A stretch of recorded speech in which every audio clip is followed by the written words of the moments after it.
Well, I was scared. Well, all of my family was scared, really. When I came here to San Diego's immigration court, I walked in at the same time as an 18-year-old American citizen.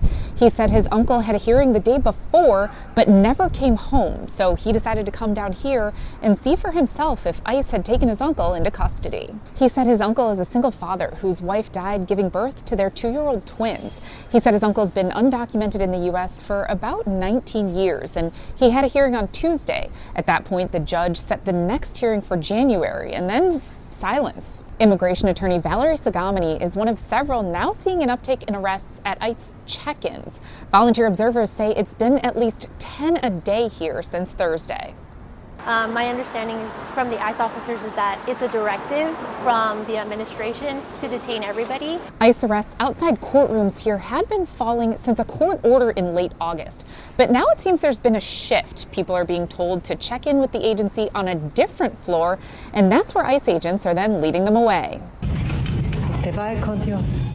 Faith leaders are actually also some of those who are just here bearing witness. I feel a lot of impotence about not being able to say anything, to speak up, to really be able to do something more concrete for these people to help them because they are suffering. It makes me angry. I don't think I've ever been so mad in my life until today, really. He found out ICE did detain his uncle, and so he's now helping care for the babies. I'm mostly worried about his 2 kids not growing up with a father, which I don't want him to go through because they're really lost a mother. So not having parents could be really bad for the kids. That man and so many others who've been detained here over the past few days are now being held in the basement here.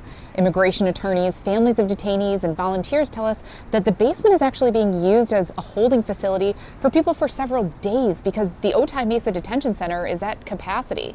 And multiple sources tell us there aren't really real beds or showers. It's not meant to hold people for long periods. And the people who are held here actually don't show up in the online detainee locator. So families tell us that this causes them a lot of fear.